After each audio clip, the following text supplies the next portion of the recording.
Premier ലീഗിൽ വിജയവഴിയിൽ തിരിച്ചെത്തി Chelsea. ഇന്ന് മുൻ ചെൽസി പരിശീലകൻ ഗ്രഹാം പോട്ടറിന് കീഴിലിറങ്ങിയ വെസ്റ്റ് ഹാമിനെയാണ് ചെൽസി പരാജയപ്പെടുത്തിയത്. സ്റ്റാംഫോർഡ് ബ്രിഡ്ജിൽ നടന്ന മത്സരത്തിൽ 1-നെതിരെ 2 ഗോളുകൾക്കായിരുന്നു ചെൽസിയുടെ വിജയം. തുടക്കത്തിൽ 1 ഗോളിന് പിന്നിൽ പോയ ശേഷമാണ് ചെൽസിയുടെ തിരിച്ചുവരവ്.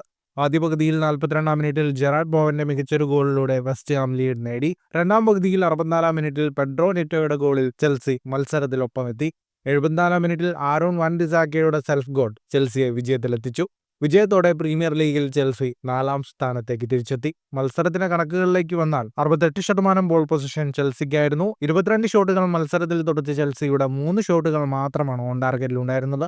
597 പാസുകൾ 86% കൃത്യതയോടെ ചെൽസി പൂർത്തിയാക്കി. 14 ഷോട്ടുകൾ തൊടുത്ത വെസ്റ്റ് ഹാമിന്റെ 5 ഷോട്ടുകൾ ഓൺ ടാർഗറ്റിലുണ്ടായിരുന്നു. ഈ വിജയത്തോടെ 24 മത്സരങ്ങളിൽ നിന്ന് 41 പോയിന്റുമായി പ്രീമിയർ ലീഗിൽ ചെൽസി 4-ാം സ്ഥാനത്താണ്. 27 പോയിന്റുള്ള വെസ്റ്റ് ഹാം 15-ാം സ്ഥാനത്താണ്. ഫുട്ബോൾ ലോകത്തെ കൂടുതൽ വാർത്തകൾക്കും വിശേഷങ്ങൾക്കുമായി സ്പോർട്സ് കഫേ സബ്സ്ക്രൈബ് ചെയ്യുക.